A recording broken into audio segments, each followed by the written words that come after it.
Good morning, everyone, or afternoon. Thank you so much for hopping on today and join us for this webinar.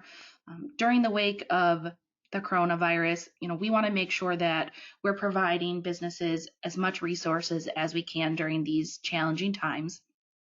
So today we brought David Kaplan from Panoramic Strategic Solutions, and he is going to help us understand how to kind of stay ahead the curve uh, during these difficult times. If you have any questions throughout the webinar, please feel free to write them in the questions box, and we will be answering them throughout the presentation and at the end. And if for some reason you miss something, we can easily send out this webinar after. So I'm going to pass it over to David, and he will be able to take over from here. So thank you, David. Perfect. Thank you so much, Pam, and really thrilled to be here. And thank you to everybody who's making the time, because this is such an important moment for each of your organizations as you consider what happens next.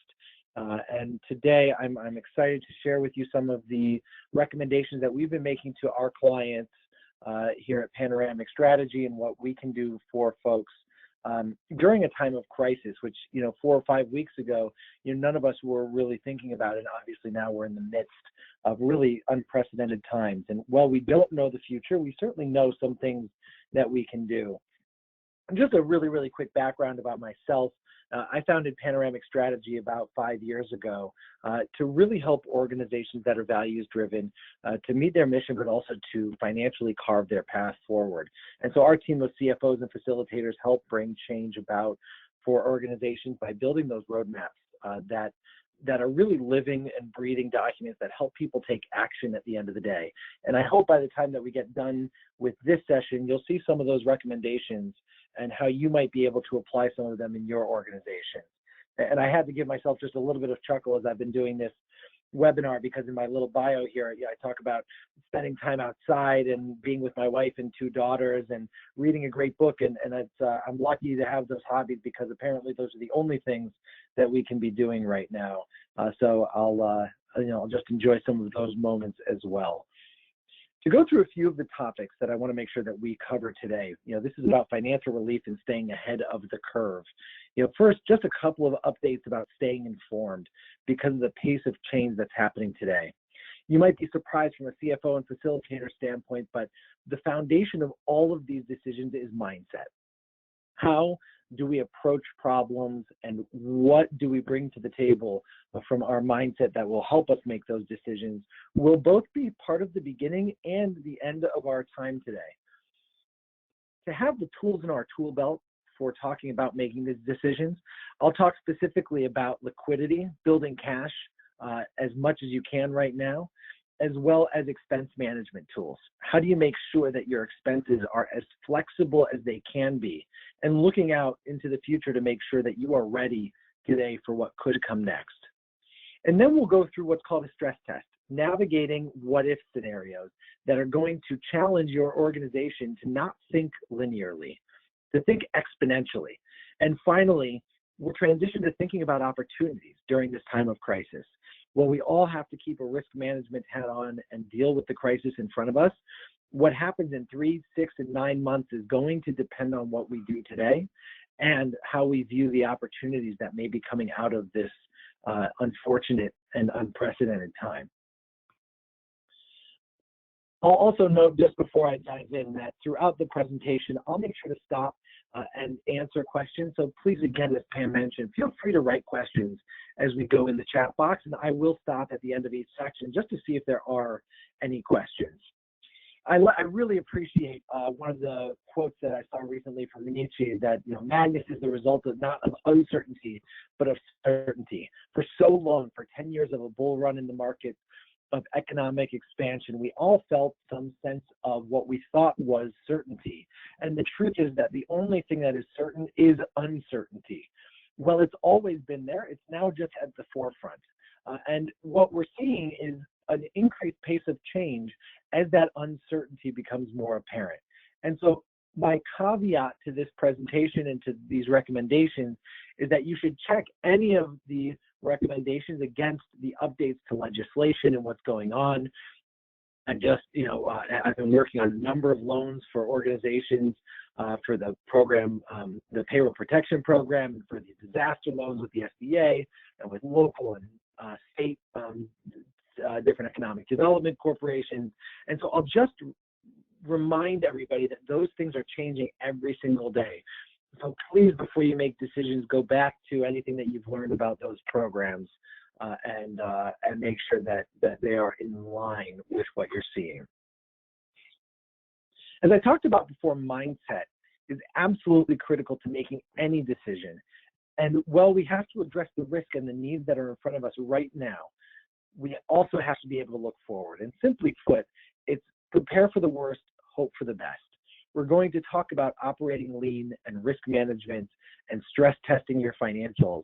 But the reason that you do those things is so that you can position your organization, your company for future growth and look for those opportunities and stay proactive. And when you're proactive, you're already out ahead, which opens that space. That opens that space to ask the right questions after you've made the decisions so that you can pursue opportunities maintaining that growth mindset. And we'll talk about some examples later where some of my clients are applying this concept now. So diving into the liquidity question, how do I get more cash in the door right now? We all have the question of how much runway do we have? How many months can we last if nothing was to change? And a few tools that we have in our tool belt that I'm making recommendations on right now for my clients are, first, to take a look at your line of credit. Do you have one, first and foremost? If you don't, this is actually a great time to get one. Banks are looking to do some lending at the moment with all of the cash that's coming through the stimulus programs. And so you might want to consider getting one. If you have a line of credit, the next question that you can ask yourself is it collateralized against things like my investments or real estate? Because my first recommendation that I'm making to clients is that they pull down their lines of credit, that they take the cash now because of the uncertainty. Simply put, when you go back to the financial crisis about 10 years ago, one of the things that happened really quickly was that there was a credit crunch. And in that credit crunch, banks stopped lending and they closed down lines of credit. If you already have that cash in the bank, it's already there for you to use. Whereas if you just have it as an open line of credit, it's possible for the banks to say, I'm sorry, it's not available anymore. I know there's a holding cost to keeping your cash, but for the next 60 to 90 days of unprecedented uncertainty, it's not a bad idea to have that cash available while you're working on the rest of your plan. The second recommendation that I'm making is accelerating receivables. How do you look at the receivables that you had 4 or 5 weeks ago, and how might they look different today? When you go look, are they as collectible as they were before? Are they as certain as you thought they were? And one of the things that I'm doing is I'm telling my clients to take the top 20 receivables that they have and make phone calls, personal phone calls to talk about their relationship, how things are going for their partners, to see if there's anything they can do to help, and insert a discussion about how you can help them by offering discounts if they pay earlier on their receivables, or to just make sure that you're doing everything you can as a partner for them. In that conversation, you will get clear on whether those receivables are still in good shape and collectible and what the status is, because you came from it from a compassionate and empathetic viewpoint as another partner in business in this challenging time. By knowing more about your receivables, you'll also be able to predict the future better, especially in the short term. There are certainly other things that you can do to accelerate receivables, like financing them if you need to, which is a longer process and more difficult. But the first things that I'm telling my clients is to call their partners, make sure the payments are good, offer some discounts when it makes sense, and just make sure that as you're accruing receivables, that they're actually good, because you could keep doing work and not know that a receivable is not good for 30, 60, or even days or even longer. Matching up with those receivables are, of course, your payables, which is just the flip side of the conversation with the receivables. You owe people money, and the question is, what are you doing today? Maybe for the last 10 years, you've been prepaying items because when someone sends you an invoice, you just put it in the queue and you get it paid, which is wonderful and a great way to operate in a relationship, but that means that you're not using all of your terms. If you go look at your top 20 contracts and your top 20 payables, you may notice that you are not using the 30 or days or longer that you have to pay a payable. And my recommendation is to boost your cash flow for the time being by making sure that you're using all of the terms that you have available to you on your payables. And of course, finally, in the liquidity section, considering loans, whether it's against your real estate or equipment, those kinds of things take a longer time to get in the door. And the SBA loan, the disaster loan, the payroll protection loan, and we certainly won't get into that here. I think there's enough materials and webinars out there to sink a ship. But I strongly recommend making sure that you're ready, because those things take longer. Put all of these things together. If you put your line of credit, accelerating your receivables, deferring your payables, and considering loans, and you very quickly get a big picture for your cash flow needs. But that doesn't give you a very specific view. These are actions that you should take, but you should take them by making a 13-week weekly cash flow forecast that you can use to help manage through the crisis.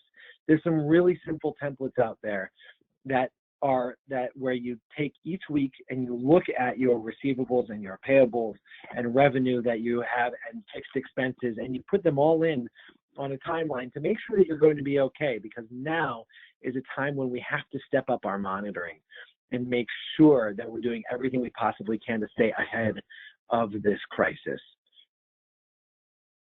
I think this is a good time. There's a lot of information. We talk about liquidity.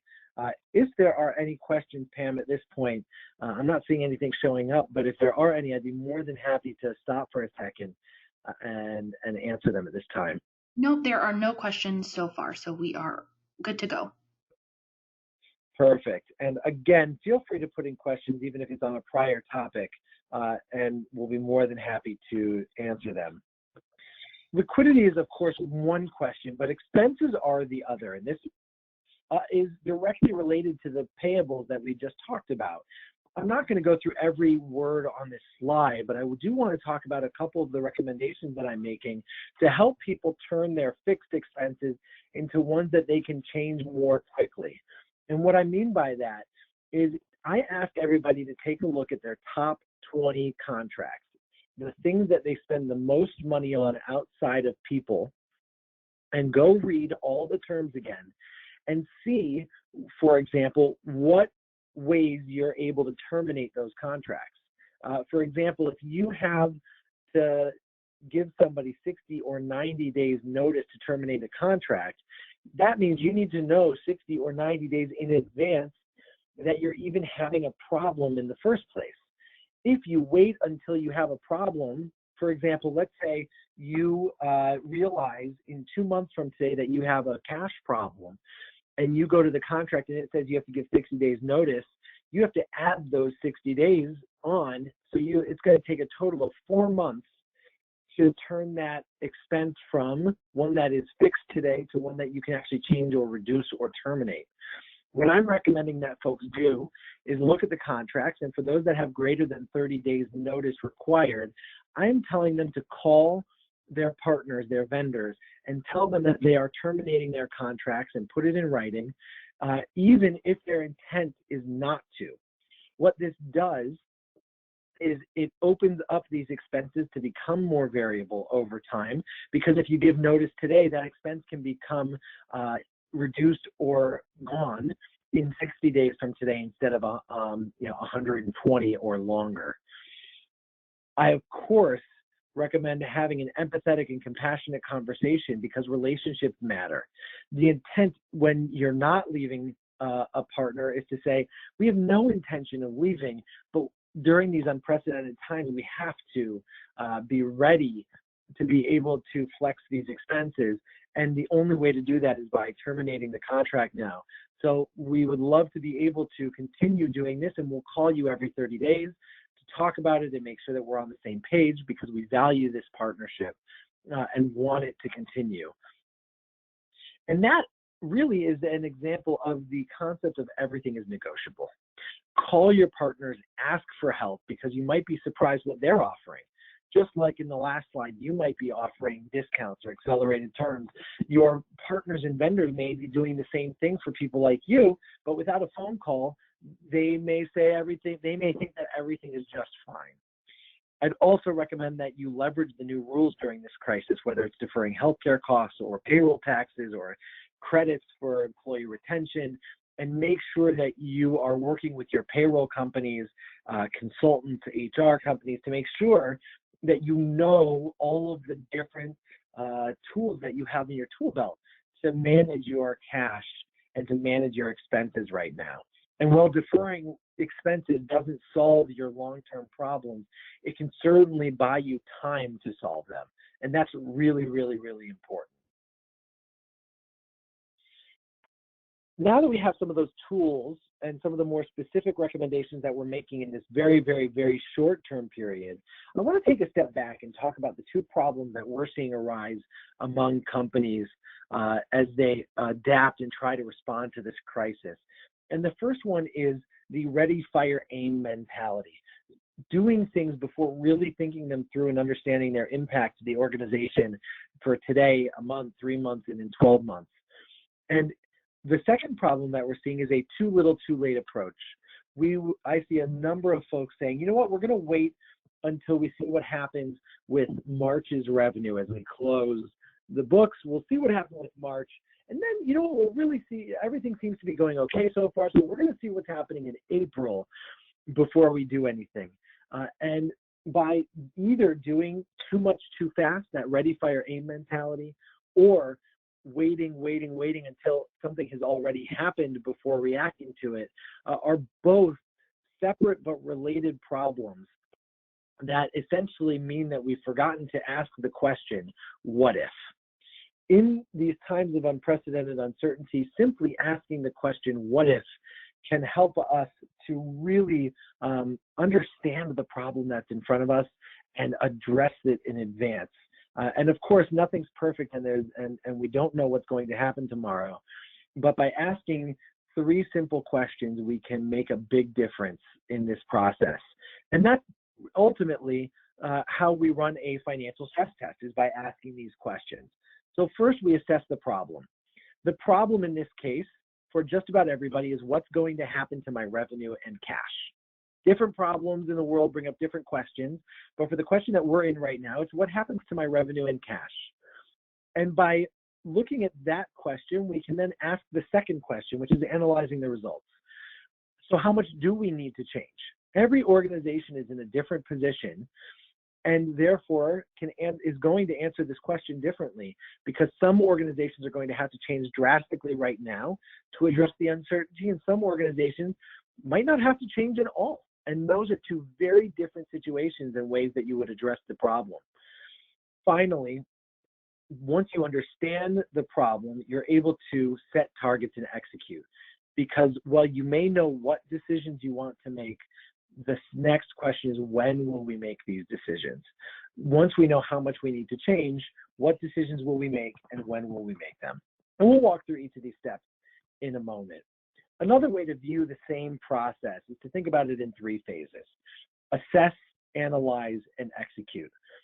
Set up the stress test. So in a little more detail here, the assessing phase is setting up the stress test by saying what happens to our revenue and cash, and seeing what happens, the impact, if you don't change anything on your expenses.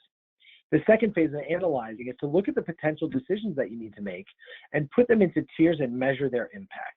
And finally, the execute phase is only made possible when you set targets and then take action and monitor much more frequently than we might be used to. So now we're going to get into the details of actually setting up a stress test and asking those what if questions to help make decisions. The point of a stress test is that it should really, really challenge your organization, and it should feel improbable but not impossible. At that point, we'll look at the revenue scenario.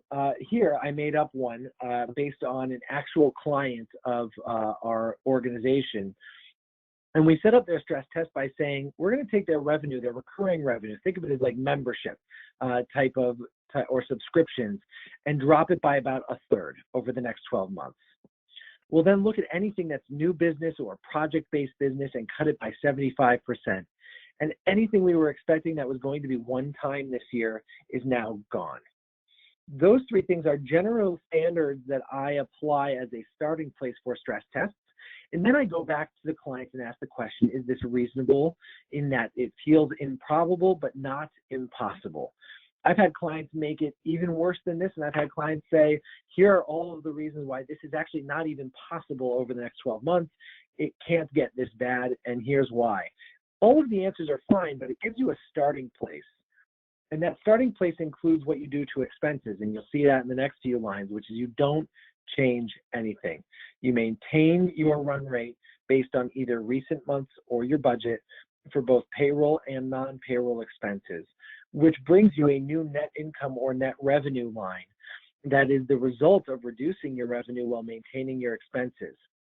Once you have a better understanding of what it means to your net income, you can then say, well, how much cash do I have on hand, and what would it mean in 12 months if we did nothing? And so that's the question that we're going to show in a minute. And here's an example of how that might look in real time. For this example, the revenue was about $550,000 for the budget if you look a few lines down here. And the stress test drops, just like we talked about in the prior slide, by 33%, 75 and 100, to get $250,000 in revenue instead, which is a 55% decrease. If we left the payroll of $500,000 and non-payroll $500,000 in total in place, our net income or net revenue would have dropped from what we had anticipated to be a 10% margin of $50,000 all the way down to negative $250,000. We all know we're living in unprecedented times, and therefore losing, having negative net income is a strong likelihood for many of us. But the real question is, how much runway do we have to deal with it? And that's the question of our cash on hand. If you look at the bottom of the page, that essentially says we have $100,000 in cash and a line of credit of $50,000, bringing our total to 150. If this stress test, if we start to see this stress test happening, we understand at a minimum to survive, we have an initial gap in cash of about 100,000, and certainly more if we were talking about trying to keep our net income positive. I'm going to stop here because this is all the setup that is getting ready for the stress test and making sure that there aren't any questions. Again, Pam, I'm not seeing anything, but just want to make sure there aren't any additional questions. No, I have no new questions at this time. Perfect. We will continue. Once you've put this step in place of setting it up, I create a very, very quick cheat sheet. And you can create this quick cheat sheet right now if you want. Very simply, I create a table that says, look at your payroll and non-payroll related expenses, your budget for the year, or maybe your run rate on a monthly basis. And then just put in, what would 10% reduction look like annually, and what would a 10% reduction look like monthly? Because that table is going to be really important as you think about the decisions you're making and the amount and the value of those decisions in dollars that you are making. And what we do is we take this scenario and create a table. Across the top, and we're going to show it to you in a minute, we make payroll reductions by 10, 20, 30, 40, and 50%. And down the left, we put our non-payroll expense reduction of 10, 20, 30%, et cetera.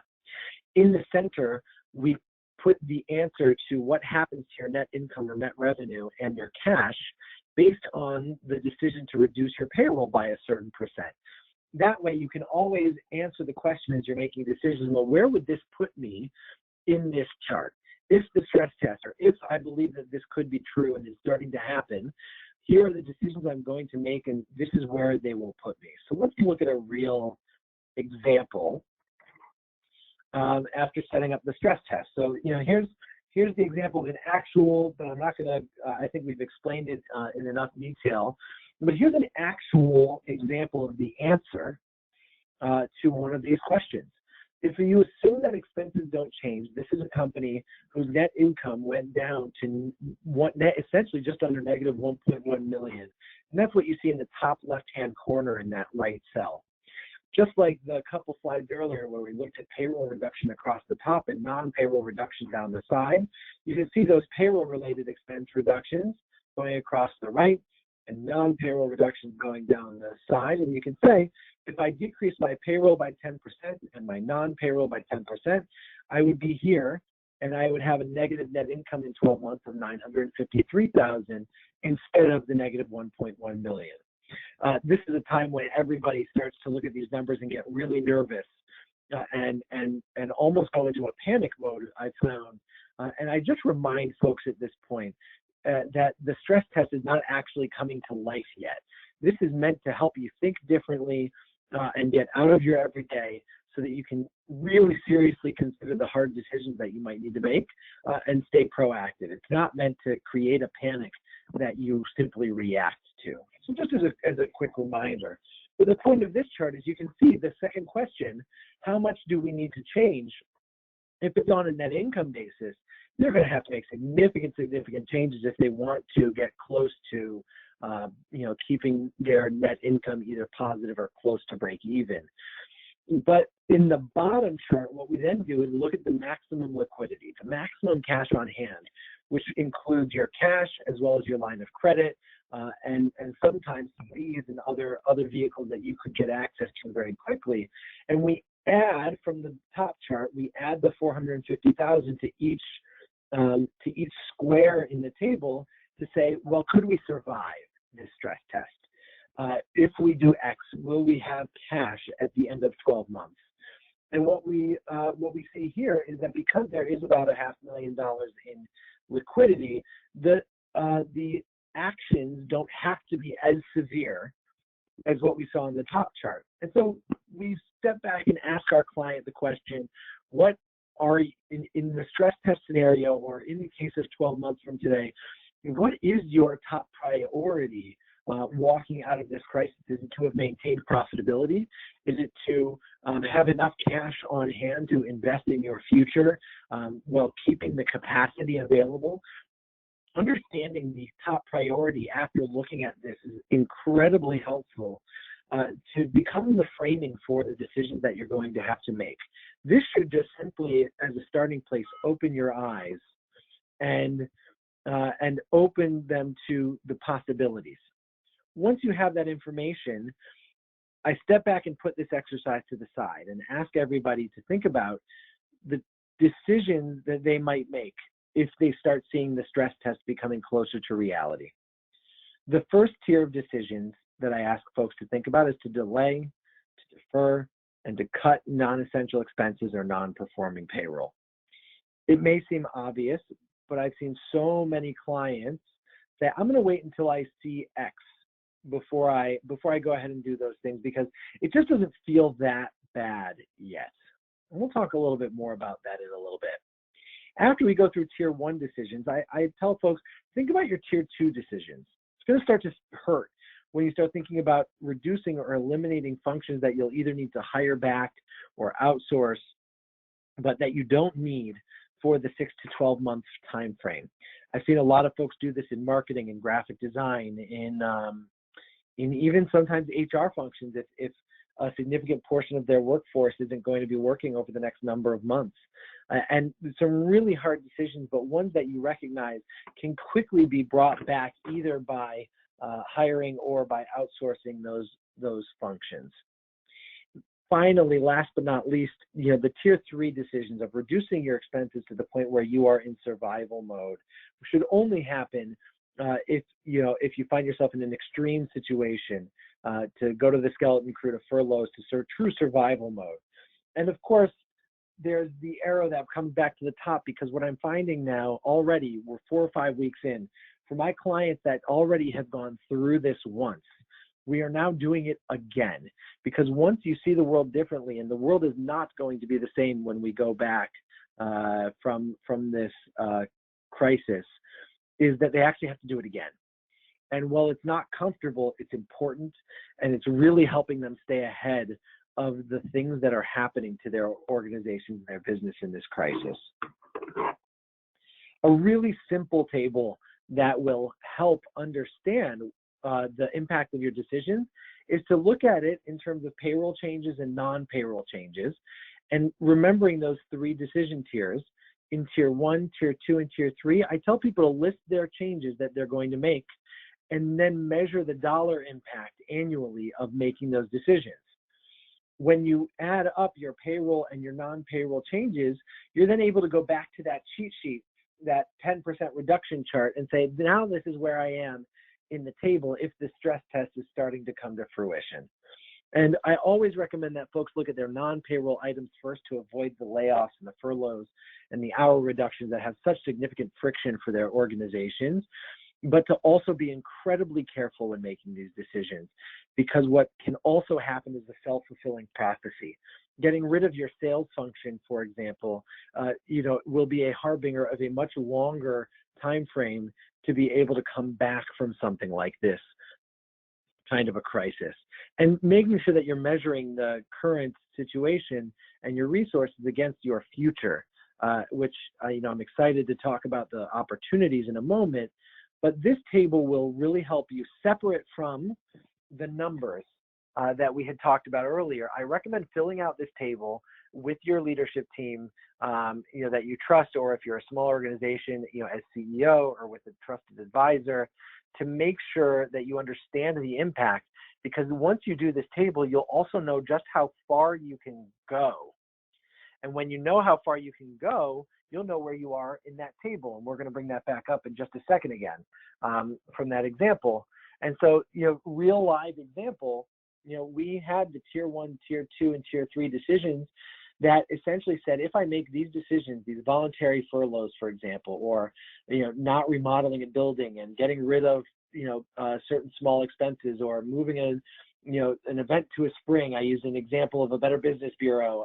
Yes, this is for the Better Business Bureaus, not an actual Better Business Bureau here, but just generally speaking.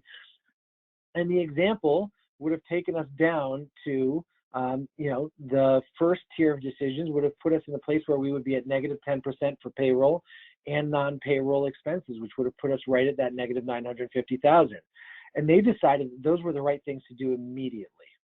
The second tier, they said, well, let's pretend, and again, these are all made up, but if new membership drops by 20% or more, then we would drop to 20%. And these are really important because not only is it important to think about the decision, but the when, because the when is how you're going to stay proactive in this process. Speaking of proactive, the question comes up for many, many folks that I talk to about, why do we make any decisions before we have more certainty? And the best example is that everything that you're looking at today generally is a lagging indicator. And it's a little bit ironic, but the idea of a pandemic is actually a wonderful analogy. That analogy is that we don't know for 30 days what's already happened, right? What we're seeing today is a result of something that happened 30 days ago, or a few weeks ago, or 12 days ago. And in the same way, revenue is a lagging indicator. Because reducing expenses takes time, what you see in March that's already happened, if it takes another 30 days to change your expense structure, you're only further exacerbating that net income and cash flow issue, because you're not addressing things in real time. By doing those tier 1 decisions immediately, or exacerbating these issues of revenue being a lagging indicator, or many other things being a lagging indicator, can be absolutely critical to address. And so I always ask everyone the question, what are your leading indicators of stress? How do you know that you're even experiencing the potential for stress right now, and how do you measure them?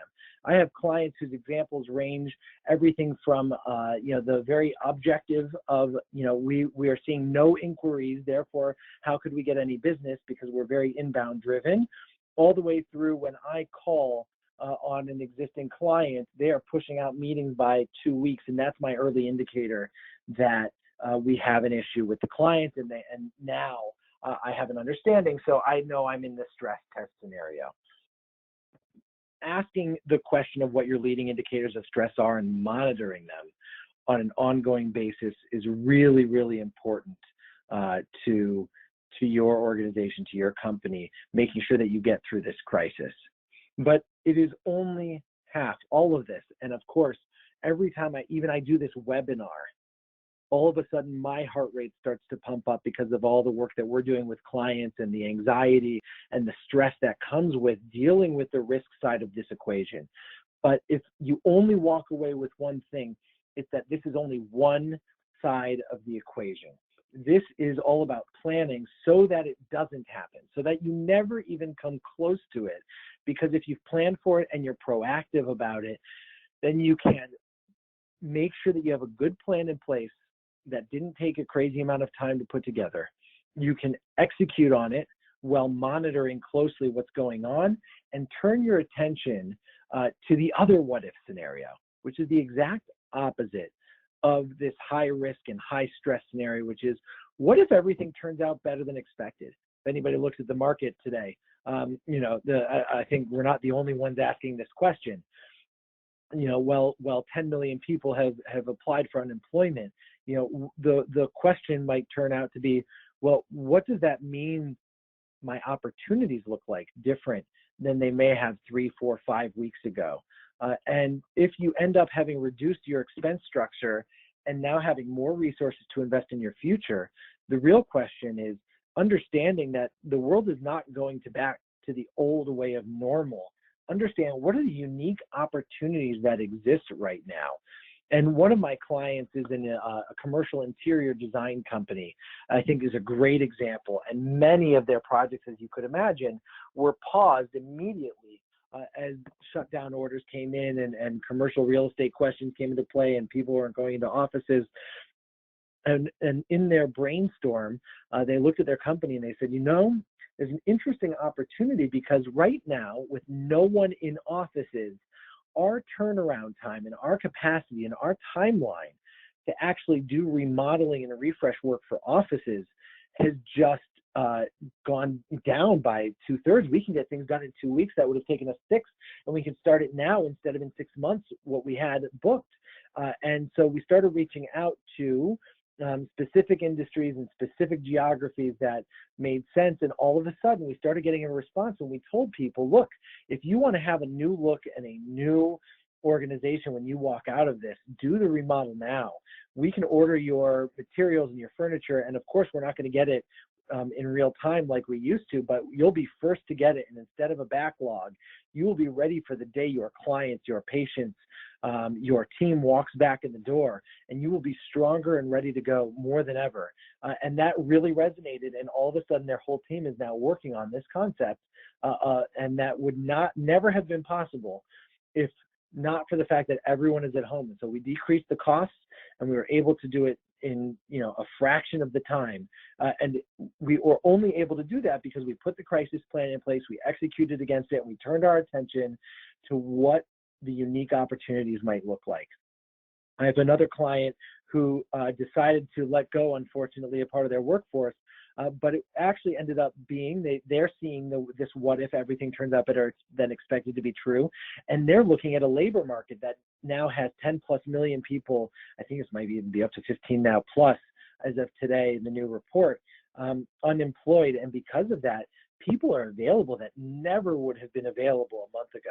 We were all scratching at anything to get great people in the door, but now there are more people furloughed and let go and feel less secure in their jobs. So if you can reallocate your resources and be ready to hire 30, 60, or 90 days in advance of when everyone else is going to, you can actually have an advantage walking out of this when you get the right person in the door, and you're cultivating those people now with your free time. Because what the new day one looks like, in the famous Amazon terms where everything is day one, but in that new day one, what's your world going to look like, and how are you going to accelerate success?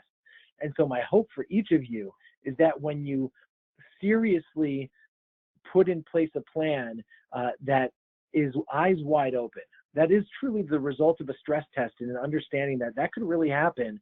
So I need to make some decisions today. When you make those decisions and you're able to do this, you can have prepared for the worst, but hoped for the best. And not just hope, but be ready to capitalize as the world turns and changes again, walking out of this crisis, because this will not last forever. But it only works if you take all of the recommendations, if you make sure that from the outset that you have put as much cash in the bank as possible, and that you have worked with your partners to make sure you understand your current moment and have that 13-week cash flow forecast, that you've managed your expenses and your top contracts to make sure that your expenses are as flexible as possible, so that you've proactively gotten that set ready. And then you've done the scenario planning, the what if of a financial stress test.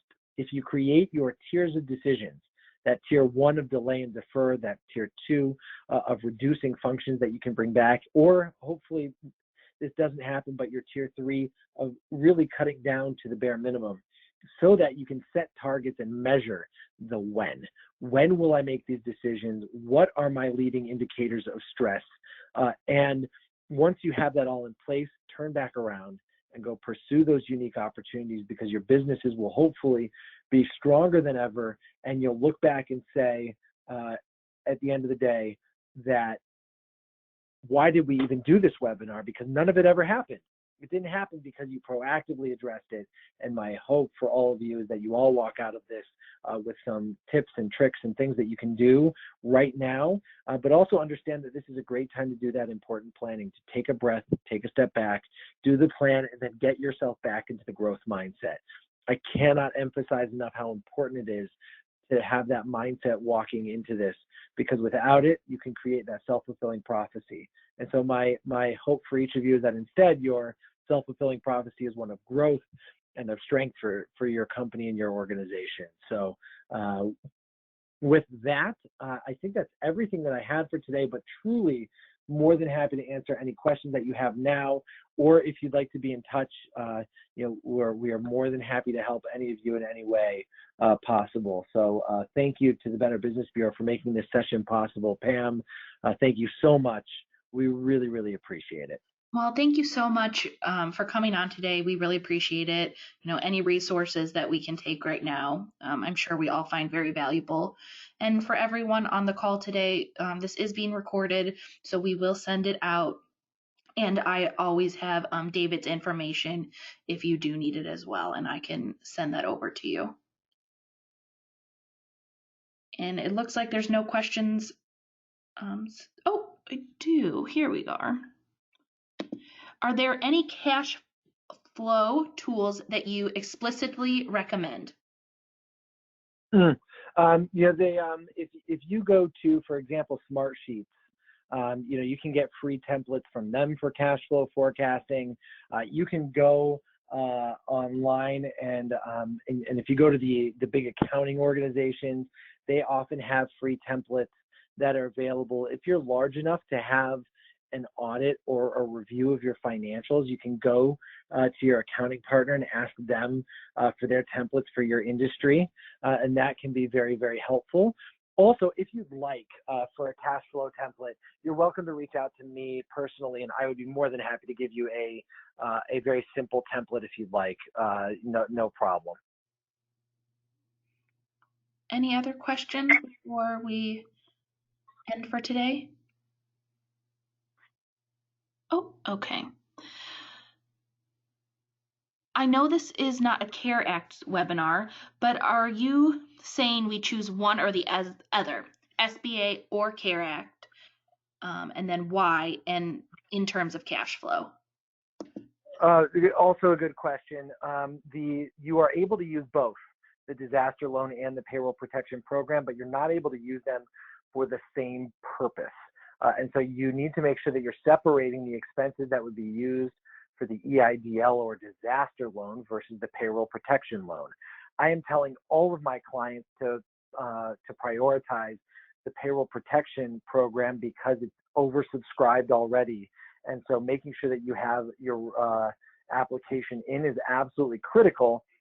And then what I'm having them do once it's in is going back to the disaster loan and starting that process immediately so that they are starting the question, because you don't have to take a loan. It's just good to get the process started. But what I'm seeing is that the SBA is absolutely overloaded. The financial institutions are having trouble. And so I would start that process for both quickly, because it's not, it's going to take more time than you would expect. And so that's the short answer. I just got my first client got their payroll protection program loan funded yesterday, which is the first that I had heard of anybody even getting funded. So that was a first for us. And now we can turn around and focus our attention on the disaster loan for that organization. Okay. And Great then question. we also have, are you able to file for CARES Act as an employer or only for the employee? or only as the employee? So that's a let me see if the answer to the question was, if this answers the right question.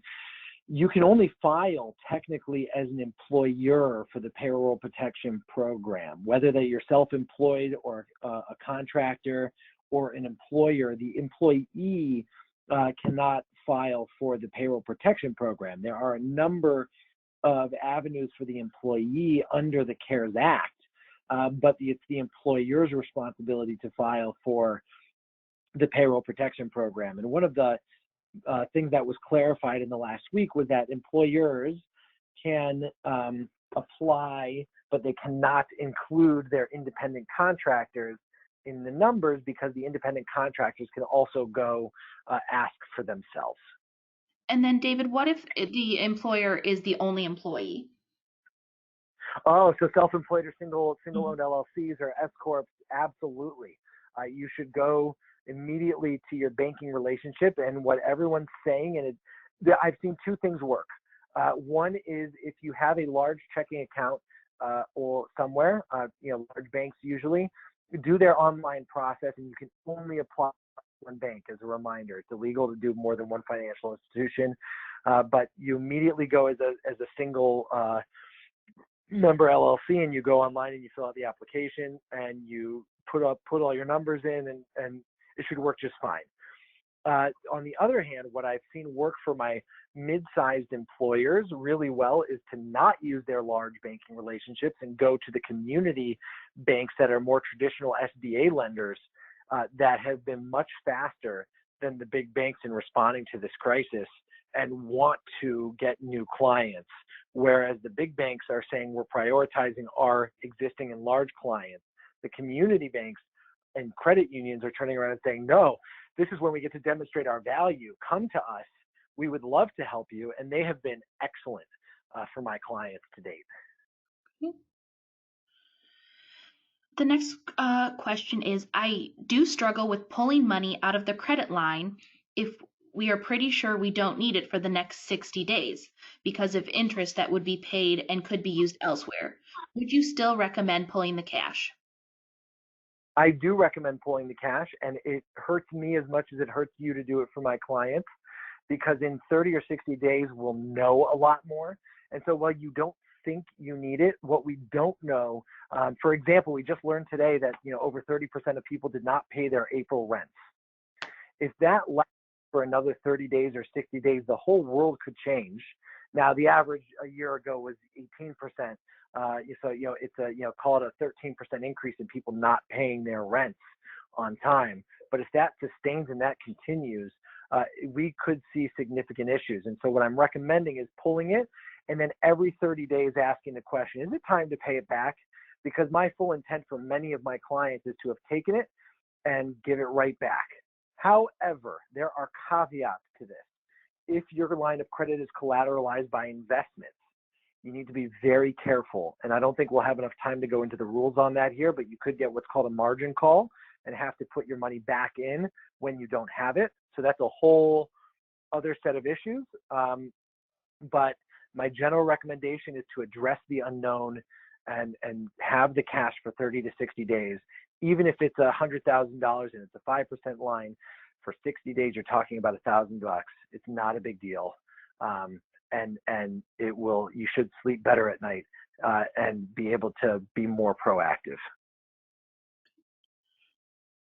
Wonderful. And our next question is, I'm sure you use a spreadsheet to look at changes in cash on hand. Do you have a spreadsheet with formulas to use? Reach out to me. I'd be more than happy to give you what I have. It depends on what exactly you mean, whether it's the weekly cash flow forecast or we have templates for the financial stress test, and we run those for clients. So, if I'd be happy to address the more specific question if you want to reach out directly. And you guys, Pam, I believe you're sending this out. The second page has my contact information. Okay, next question. Is there any tool out there to evaluate whether a subchapter Z reorganization might be preferable as a strategy to address cash flow problems? Not that I'm aware of directly, and I would reach out probably to my legal team to ask more questions about that.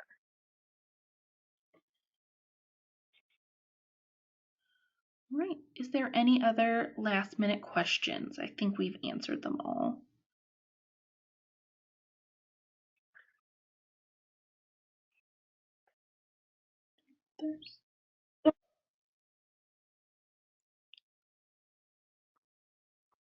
I think that's it.